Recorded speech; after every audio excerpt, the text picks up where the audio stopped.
this is the Business Guy. Asset protection law involves the use of various legal strategies and techniques to safeguard assets from potential creditors, lawsuits, and financial threats. And these strategies can provide peace of mind in the face of potential legal and financial challenges. I've been establishing asset protection tools since 1991, and we've grown to the largest asset protection company in the nation. So what do? The first step in asset protection planning is that we identify and categorize all of the assets that an individual owns. And this includes everything from bank accounts to real estate and investments to business interests and personal property. And by thoroughly cataloging all of the individual's assets, it's possible to get a clear picture to determine which assets may be at risk, to know the tools that we need to set up. And by the way, it would help me out tremendously if you could click the like and subscribe button if you haven't already. Homestead asset protection laws. For instance, most states provide little to no legal protection for one's personal residence. Most states offer paltry sums, so sue somebody in these states and you can often seize his or her home with relative ease. Therefore, we generally need to employ legal tools and strategies to protect homes in these states. A small handful of states have asset protection laws in their books that protect all of one's personal residence. Florida, Iowa, Kansas, Oklahoma, Arkansas, South Dakota, Washington, D.C., and Texas have such provisions if properly followed. Laws in these states can protect 100% of the home equity. So for people who own homes in these states, we likely need to protect their other assets, but not their personal residence. However, even in these states, when we put together an asset protection plan for a divorce, we also need to protect the home if possible. Here's an example. For example, John is in New Jersey and he owns a trucking company. One of his employees just rear-ended a car and somebody is suing or threatening to sue the business owner for far beyond the limits of his insurance coverage. So let's say this prospective client named John has the following assets: $150,000 in a bank account and $1.4 million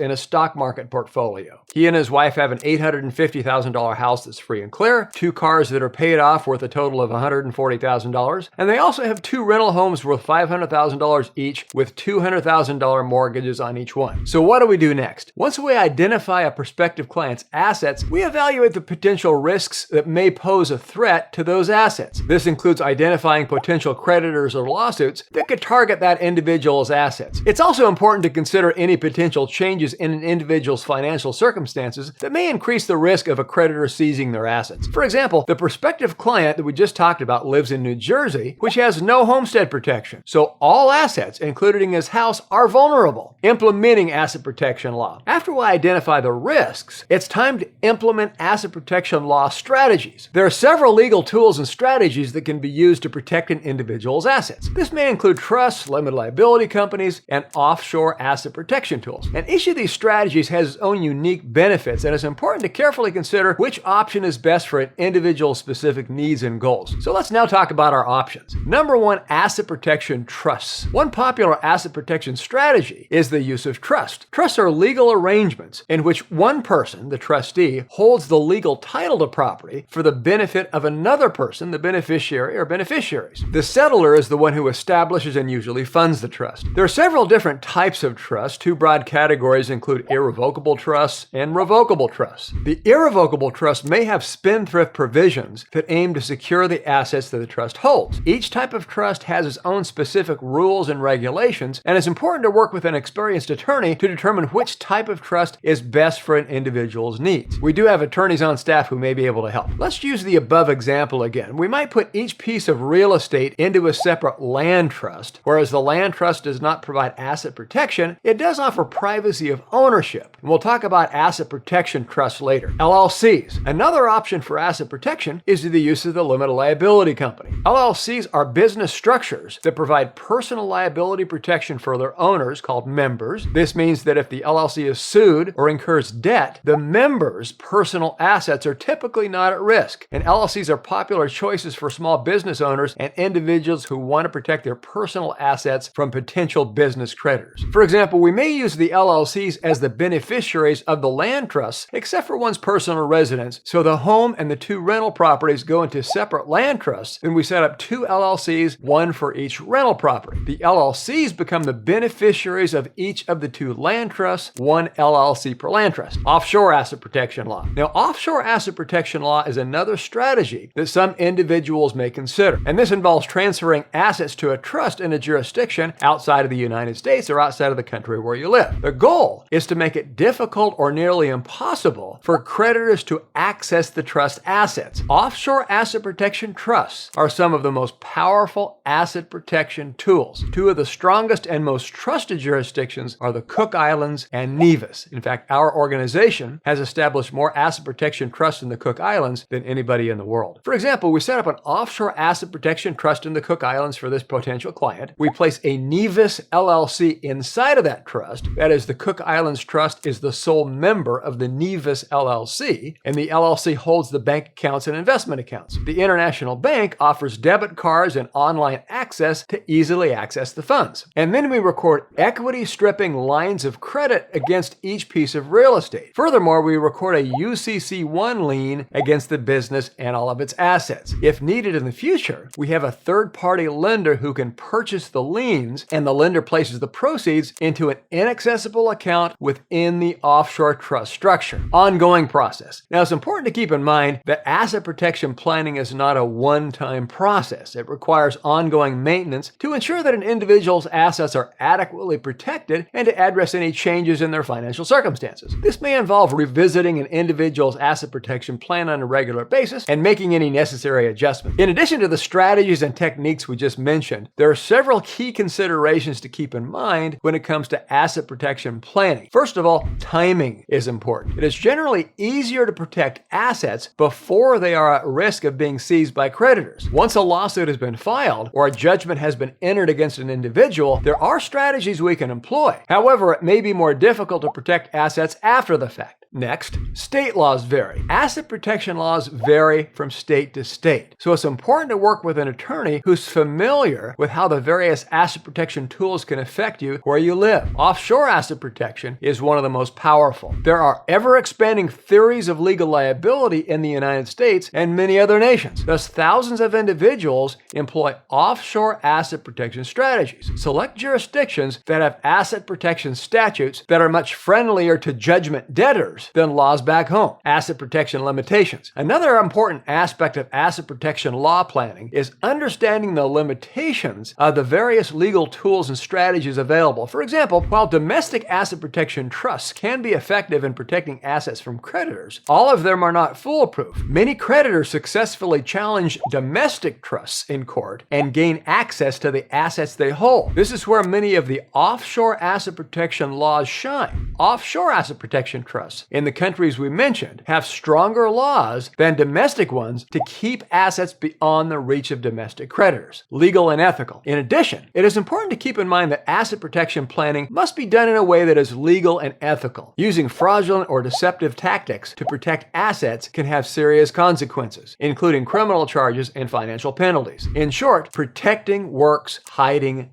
doesn't. It's also important to keep in mind that asset protection planning may not be appropriate for everyone. In some cases, an individual's assets may not be at significant risk of being seized by creditors. Another person may simply not have many valuable assets to take. As such, the cost and complexity of implementing an asset protection plan may not be justified for them. It is important to carefully evaluate the potential risks and benefits of asset protection planning before proceeding. In conclusion, overall asset protection planning is a complex, nuanced area of law that requires the guidance of an experienced attorney or consultant. So by working with a knowledgeable professional and carefully considering the potential risks and benefits, it is possible to develop a customized asset protection plan to keep others' hands out of your pockets. So feel free to fill out our free consultation form at assetprotectionplanners.com or call us during business hours. Please like, subscribe, and share this video. See you next time. This is The Business Guy.